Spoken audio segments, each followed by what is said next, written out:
বন্ধুরা, আজ আমরা চেঙ্গিস খান সম্পর্কে জানব। তিনি ছিলেন গোত্রে গোত্রে বিভক্ত এক জাতিকে একত্রিত করে গড়ে তোলা ইতিহাসের সবচেয়ে শক্তিশালী সাম্রাজ্যের প্রতিষ্ঠাতা। তার নাম শুনলেই বহু মানুষ ভয় পায়, আবার কেউ কেউ তাকে প্রশংসাও করে।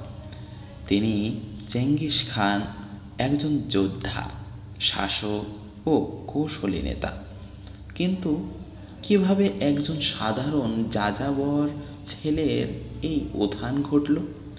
এই ভিডিওতে আমরা জানব চেঙ্গিস খানের সংক্ষিপ্ত জীবনী এবং সাথে সাথে 3টি গুরুত্বপূর্ণ শিক্ষা, যা আজকের দিনেও আমাদের জীবনে প্রাসঙ্গিক।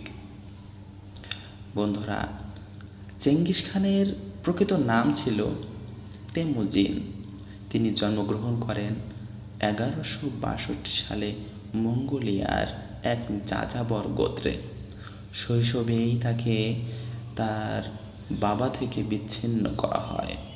পরিবার পরিণত হয় ঘোর দারিদ্র্যের মধ্যে।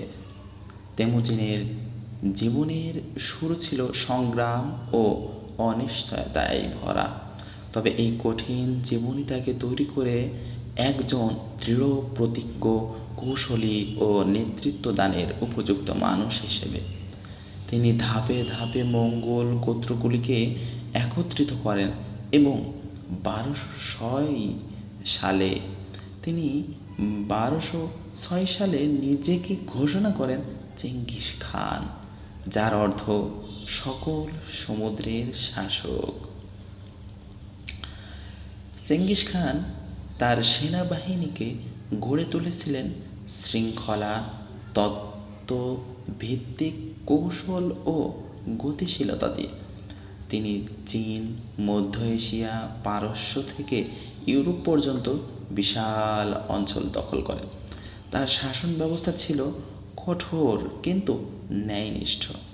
তিনি ধর্মীয় স্বাধীনতা দিতেন, বাণিজ্য উৎসাহিত করতেন এবং মঙ্গোল সাম্রাজ্য একটি কার্যকর বার্তা আদান প্রদান ব্যবস্থা চালু তিনি করেন। যদিও তার বিজয়ের পথে বহু হিংসা ও ধ্বংস ছিল, কিন্তু তিনি ছিলেন এক অদম্য সংগঠক ও রূপান্তরকারী নেতা। বন্ধুরা, চেঙ্গিস খান তার জীবনের যে প্রতিকূলতা পার করেছেন, তার মাধ্যমেই তার নেতৃত্ব দেওয়ার ক্ষমতা অর্জন হয়। চেঙ্গিস খান শৈশবে ছিল দারিদ্র ও সংগ্রামে পূর্ণ, তবে তিনি সেই প্রতিকূলতাকে পরিণত করেন শক্তির উৎসে। বন্ধুরা, এখান থেকে আমরা যে শিক্ষা নিতে পারি সেটা হলো, কঠিন সময়ে যারা হাল ছাড়ে না তারাই একদিন নেতৃত্বে পৌঁছে।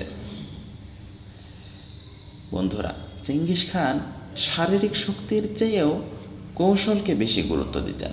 তার গোপনচর বাহিনী, দ্রুত পথ চলা সেনাদল এবং মানচিত্র ব্যবহার তাকে এগিয়ে রাখত। তার এই গুণ থেকে আমরা যে শিক্ষা নিতে পারি সেটা হলো, নেতৃত্ব মানে সঠিক সময়ে সঠিক সিদ্ধান্ত। কৌশল ছাড়া শক্তি অকার্যকর। চেঙ্গিস খান শাসন ব্যবস্থায় ধর্মীয় সহনশীলতা, বাণিজ্য স্বাধীনতা এবং যোগাযোগ ব্যবস্থার গুরুত্ব দিয়েছিলেন। তার এই ব্যবস্থা থেকে আমরা যে শিক্ষা নিতে পারি সেটা হলো, শুধু জয় নয়, শৃঙ্খলা ও সহনশীল ব্যবস্থায় একটি জাতিকে দীর্ঘস্থায়ী করে। সুতরাং বন্ধুরা, চেঙ্গিস খানের জীবনে আছে সাফল্যের কৌশল, নেতৃত্বের উদাহরণ আর ইতিহাসের শিক্ষা। তিনি যেমন ছিলেন ভয়ের প্রতীক, তেমনই ছিলেন সংগঠনের পথ প্রদর্শক। বন্ধুরা, এই ভিডিওটি থেকে আপনি কিছু শিখে থাকেন, তাহলে শেয়ার করুন আপনার বন্ধুদের সাথে। ইতিহাস জানলে ভবিষ্যৎ গড়তে সুবিধা হয় এবং আমাদের এই চ্যানেলটি সাবস্ক্রাইব করতে ভুলবেন না।